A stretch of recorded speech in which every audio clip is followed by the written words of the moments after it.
Bom dia, meu nome é Juan e hoje a gente vai estar apresentando um pouco sobre o que a gente fez na N1 do Laboratório de Sistemas de Controle.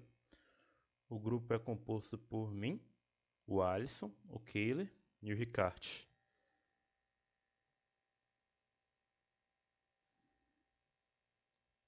Então, na primeira prática foi mais para familiarizar a respeito tanto do LabVIEW quanto do NI-ELVIS.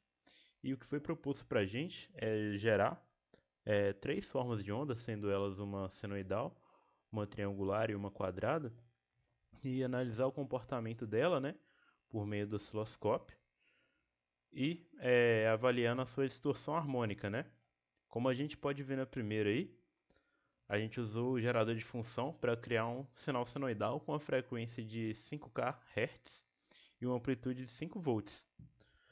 Dá para ver, né, a forma de onda no osciloscópio, dá para ver o sinal gerado e que confirma que é uma onda senoidal que mede corretamente os 5 kHz e a tensão de pico muito próxima ali de 5 volts, que nem a gente configurou. E na distorção harmônica, a gente percebe, usando o analisador FFT, que para uma senoide idealmente pura, o que a gente esperava ver era só um pico na frequência fundamental. E é o que o gráfico está confirmando para a gente aí, né? Que é um único pico dominante em 5K e os outros sinais harmônicos em níveis muito baixos, o que prova para a gente que é um sinal limpo, né? Até porque é um sinal que a gente está gerando com o próprio NI-Elvis, então é o esperado. Logo depois, a gente usou o gerador de função para gerar uma onda triangular, certo? E na configuração dela, a gente colocou também uma amplitude de 5 volts e 5 kHz de frequência. É, Quando a gente vê a forma de onda no osciloscópio valida, que é um sinal triangular. E na distorção harmônica, a gente percebe que ela é composta por harmônicos ímpares, só que mostra que a amplitude deles decai muito rápido se for comparado com outras ondas, como a quadrada, que a gente vai ver posteriormente. A gente vê um pico ali nos 5 kHz e picos em 15K e 25K que são bem menores em comparação ao pico que tem em 5 kHz, né?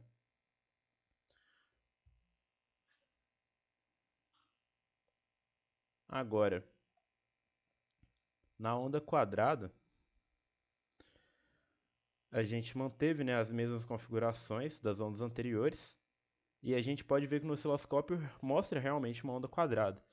E a distorção harmônica dela, na teoria, mostra que a onda quadrada ela é composta por é, que a frequência fundamental é uma série de harmônicos ímpares na terceira, na quinta e na sétima, certo? E o gráfico da FFT comprova isso perfeitamente, porque a gente vê que o pico principal está em 5K e os picos secundários estão em 15K, 25 e assim por diante. Então mostra que o sinal é composto por várias frequências. Agora falando um pouquinho da segunda prática que a gente implementou no laboratório, essa que inclusive vai ditar, né, as próximas práticas, porque a gente começa a mexer com o motor DC. E basicamente, é, a partir do momento que a gente se familiarizou com os instrumentos, né, tanto com o LabVIEW quanto com o NI-Elvis, a próxima aplicação prática seria estudar o acionamento desse motor, né?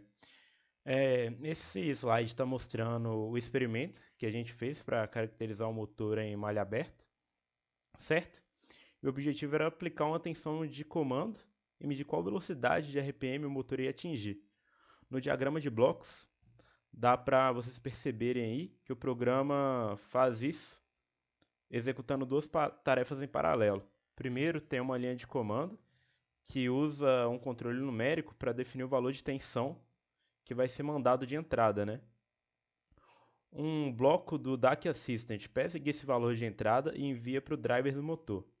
Ao mesmo tempo, em paralelo, tem um segundo DAC Assistant que lê a entrada analógica e recebe a tensão de um sensor, como por exemplo o tacômetro que a gente usou no laboratório, e usamos um bloco de fórmula para converter essa tensão que ele lê em RPM. No outro painel a gente pode ver o resultado da entrada, né, as entradas que a gente foi aplicando. No caso, a gente aplicou uma entrada degrau e foi escalando ela. Foi 1 volt, 2 volts, 3 volts e assim por diante até 7 volts, certo? Bom, para fazer a calibração do sensor de velocidade, nós pegamos os dados iniciais de tensão na entrada e velocidade na saída. Fizemos uma regressão linear e conseguimos achar uma interpolação boa para a gente estar usando uma compensação. A gente colocou a compensação no circuito para assim a gente pudesse medir de maneira mais precisa a relação entre a entrada e a saída do nosso sistema, sendo essa entrada a tensão e a saída a velocidade do motor. Para fazer a modelagem da planta, a gente utilizou um programa em Python que a gente programou para encontrar a função de transferência que representa a relação da tensão de entrada e a velocidade de saída, a partir dos dados que a gente conseguiu extrair do próprio teste na plataforma LabVIEW. A gente tivemos que fazer algumas adaptações, colocamos um filtro de média móvel para suavizar um pouco o sinal de saída e tivemos que meio que fazer um isolamento no segmento em que a gente estava analisando, porque são muitos dados. Então, entre 2 e 3 volts a gente fez essa isolação. Aqui está a nossa comparação de entrada e saída. Você pode ver como a entrada ao degrau unitário, você tem uma saída também proporcional. A nossa variação de entrada, como eu diria, a gente limitou de 3 volts a 2 volts, né? De 2 a 3 volts. A variação de velocidade. E nós conseguimos tirar com isso o nosso KC, que mais para frente vai ser usado para a nossa função de transferência. Com base nisso a gente consegue, observando os próprios gráficos, a gente consegue ver que é um sistema de primeira ordem, né, calculando a relação de entrada de saída sobre a entrada no segmento, usando a constante de tempo tal estimada pelo tempo de saída até atingir 63,2% da variação, nós conseguimos encontrar a nossa função de transferência. Tá gravando? Eu vou clicar e já começa. Bom, meu nome é Ricardo, sou aluno de Engenharia Elétrica da Unifei. E seguindo com as apresentações, esse gráfico é a saída do sinal que a gente obteve filtrado. Primeiramente, o sinal a gente tinha apresentado anteriormente, né, um sinal totalmente ruidoso, no popular tremido, né, então o gráfico tinha um ripple em si. A gente tirou essa média móvel dele. Com a inserção dessa filtragem, a gente consegue ter um gráfico mais suavizado. Em si, pode ter perda de sinal, mas é o mesmo gráfico em si que foi apresentado com ruído, só que agora suavizado. Pode passar? Para a janela que a gente escolheu de saída em si, é essa de 2 volts a 3 volts.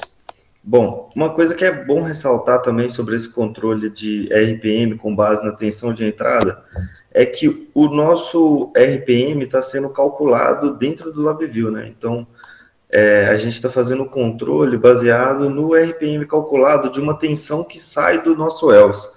O mais usual, talvez, seria a gente fazer um controle com base à saída da tensão do Elvis em si, né?